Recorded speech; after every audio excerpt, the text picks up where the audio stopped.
Hello and welcome to a Henley tutorial today about Beethoven's Fourth Piano Concerto in G major, Opus 58. We will begin by speaking about the first movement.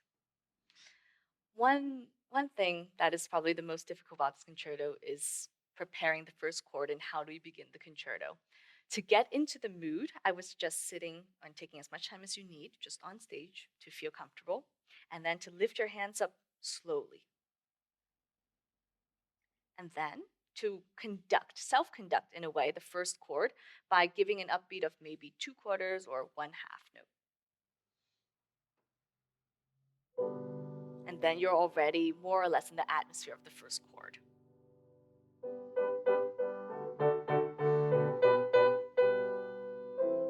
For me, the very first movement has somewhat of a sad character. There's something painful, although it does look hopefully out of the shadows. Um, And an important thing to remember is that this is Allegro moderato. There's always a tendency to play a bit fast. So remember the moderato, and staccatos, in my opinion, should not be too short. This first theme will take a lot of time, a lot of experimentation before one is satisfied with playing it. Before going into the next part, I would recommend always for a pianist to play through at least the orchestra part on their own. And most important is from bar 29. This theme, we never play it in our parts. And hearing the orchestra and playing it are completely two different things, and it might change your interpretation of this moment later when it comes in the orchestra again. So from bar 74, we must decide if we are continuing the train of thought of the orchestra, or if we're beginning something new. For me personally, I would be continuing the orchestra, and in that way, to get in the same spirit of things, I would often play it myself.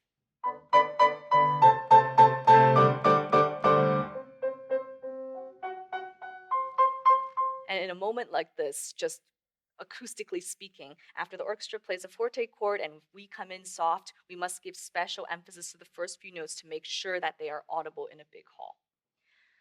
I will now play bar 86, the thirds, the next 3 bars very slowly so you can see my fingerings.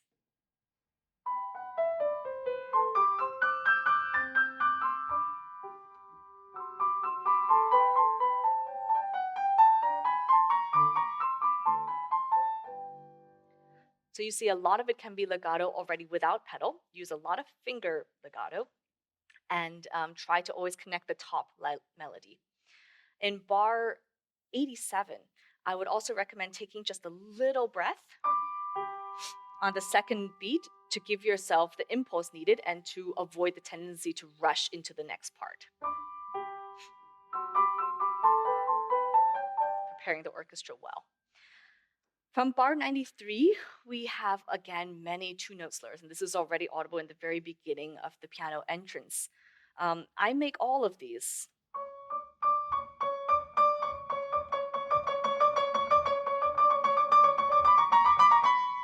And also here. With a kind of circular arm movement in a way that is able to make the phrasing sound exactly the way it's written, and without the second note, always the danger of the second note of being softer than the first. So it's just naturally there by itself.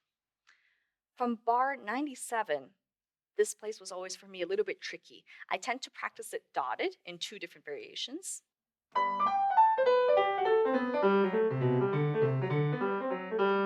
And it's very tricky both ways. And sometimes, just for us to really be aware of what the orchestra does, I would also recommend playing at least the rhythmic structure in the left hand while we practice the right hand. So.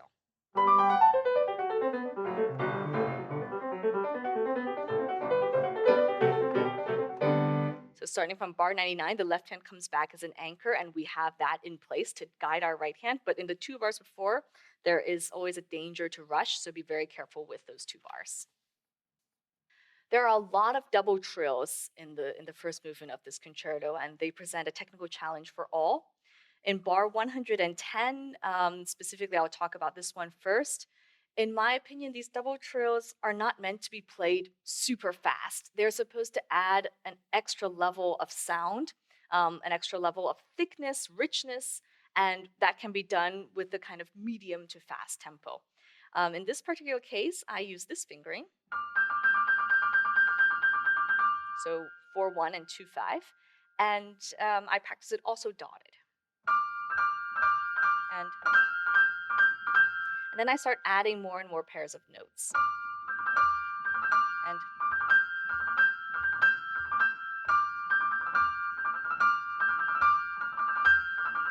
And you go like this for a long time. Adding to it in the very end, a little accent in the middle of the bar on the B for the left hand, it will give you a little bit of a momentum or an idea of how long the trio still has to remain.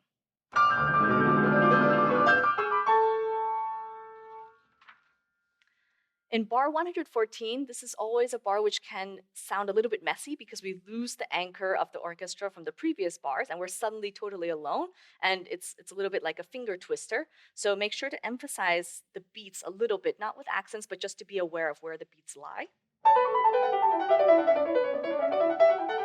And then we're in the clear again from the next bar. In bars 117 to 119, and also just like in the recapitulation from bars 283 to 286, I recommend being very careful to listen to the orchestra because this is a place where the orchestra tends to take a little bit of time before their entry. So it makes sense to give a small impulse on the first beat of bar 118 and the same place in the recapitulation so that the orchestra knows where to come in.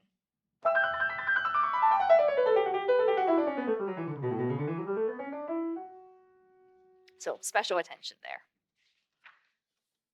From bars 152 and onward, this is a place where playing on different pianos, you have to react, and there is a danger because we're on white keys and the keys are very close together, that on a piano with slower action, it might not sound as clear as we would like. So I lift the fingers quite high.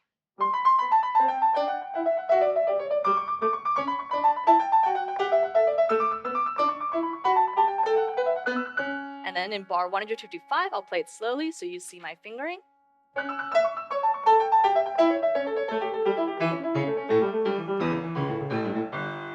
I add the thumb in the right hand, and this helps me with stability a little bit. For the trill from bar 166, it's a little different. I use this fingering. And the 2/3, it has a kind of sliding or brushing motion, like across the keys as I play, keeping 1/5 very stable. So you see I'm working a little bit my wrist here. And then when you play it faster, the 2/3 really acts as a kind of, it's a force which makes the trio seem a little faster, and at the same time, it will make the hand not so tired. And both, it can be used also in the recapitulation later. In the development from bar 204, this represents a lot of internal conflict. Make sure to listen to the orchestra, of course. I use a special, again, sliding technique from the middle of my thumb, and also create a small swell in the right hand.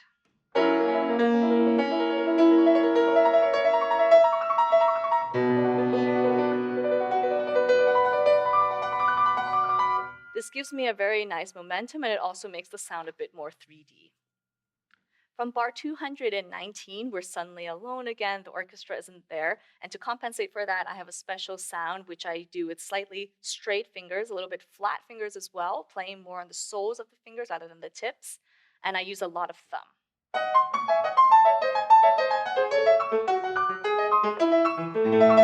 A lot of sound coming from the middle of the thumb rather than the tips. In middle Beethoven, rhythmic clarity was extremely important to him, and he was well aware of when he wrote rhythms such as triplets and then quintuplets. They have to be extremely clear. This creates more intensity and more dramatic effect.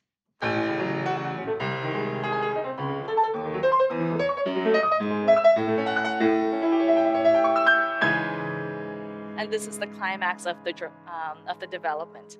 I use a thumb here in the right hand to prepare the chord with time and also for more sound, and then I slide, and then I continue with the chromaticism from there. a special point at bar 258. This is a moment where we must look to the conductor. Of course, we're paying attention all the time, but this is one of those very sensitive cues where we must wait for them to give it and look to them. In this particular edition, we're very lucky that we have all three of Beethoven's cadenzas written out. Most people, of course, play the very famous first one, but I would recommend highly that at least to take the time to read through the second one, because Beethoven was a fantastic improviser, and in concerts, many times he would just go on end, just playing with orchestras, but he wrote these out later. So he really took the time to write them, and both are wonderful in their own right. So have a look at them and you might be surprised. And now we will continue with the Beethoven Fourth Piano Concerto, the second movement, Andante con moto. Of course, this is a dialogue between orchestra and piano, and the orchestra comes in full of fire, full of fury, and our reply to that, it must speak. It's moto cantabile, and even though we are using the left pedal, the una corda, it should not be too soft. I typically incorporate a technique I call needle fingers, so that there's a real focus in each fingertip and you feel it going down all the way.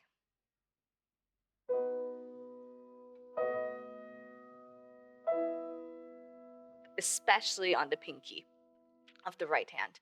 This is something that almost like, even though it's a piano, it should be almost screaming in terms of emotion, and you're just not able to get it out, but it's there, it's latent energy.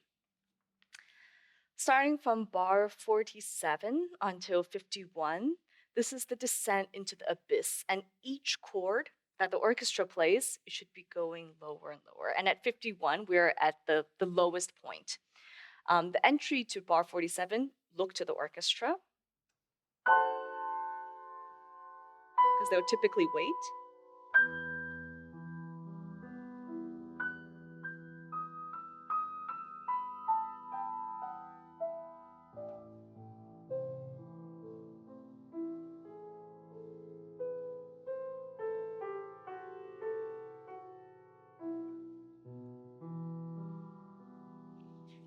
And then the rest from bar 51 until bar about 64, we're almost completely alone. And this is our cadenza. And it creates almost such an inner turmoil. There's a kind of desperation when we reach the trills with the left hand.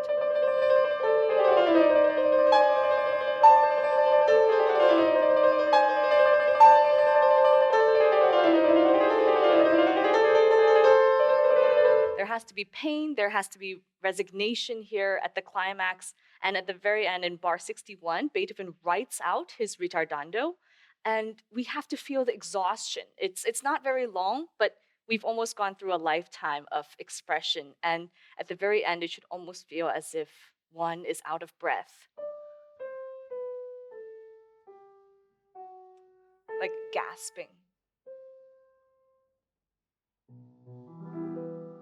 And then look to the orchestra for bar 64, because it will always wait a little bit.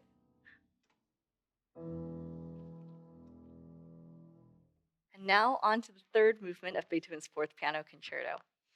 This movement, I think Claudio Arrau described it so well. He says that the word for this would be euphoria. The orchestra sneaks in, and then when the piano starts, we need to give this energy of victory, this energy and full of positive spirit. And that's done really, I think, with a smile or a wink from the side of the pianist. Starting in bar 45, after this tremendous orchestra tutti, it's very hard because we have 4 bars suddenly completely alone against the tutti, and it's a dialogue, and we need to match the orchestra in terms of their energy and their oomph, so to say. And in order for me to do that, I typically play with a lot of jumps, and I use very much the soles of the hand. When we say soles of the feet, I also mean soles of the fingers a little bit.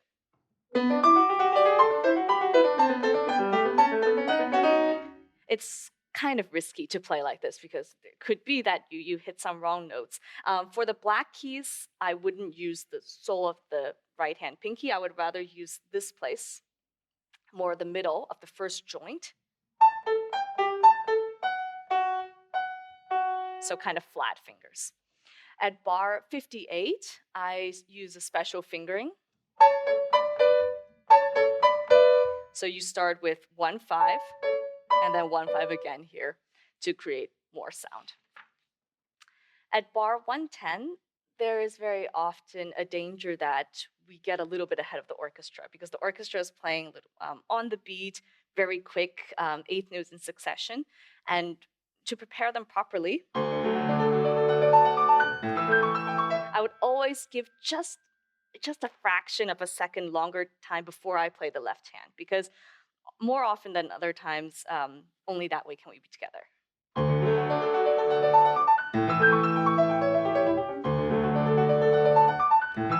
Just imagine that our left hand just needs slightly more time to play the note. Starting from bar 138, I encompass a kind of this motion with my hand going down. So I'm thrusting the weight back and forth between the pinky and the thumb of the right hand.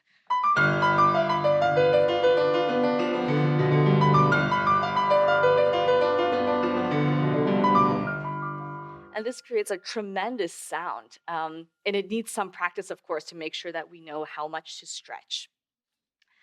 Another danger moment, like a red flag, is bar 158 to bar 160. We should never leave it to chance and take it for granted that the orchestra and the conductor can catch us in the end of this very long chromatic run. So it's up to us to come up with a plan. How many beats does it take? And maybe time consuming, but it's absolutely worth it. Typically, I like to take more time, totally free. And then from here, I do 6 beats. 2, 3, 4, 5, 6. Almost exactly then in time. So like this. 1, 2, 3, 4, 5, 6. And of course, look to the conductor when you reach the bottom G so that he knows when to start counting. Now, in the development section, there's more of this like massive sound coming from the stomach. And one such place would be bar 248. This is a place where each note must be really set in. Very percussive in nature, and almost with like strong accents in the beginning of each bar. Again, this is a place where I play with relatively straight fingers when I can. And almost using just 1-3 in the left hand the whole time. And the same with bar 272, also extremely percussive. Throw your full weight. Imagine that the gravity is just pulling you down. And play with the middle part of the thumb in the left hand.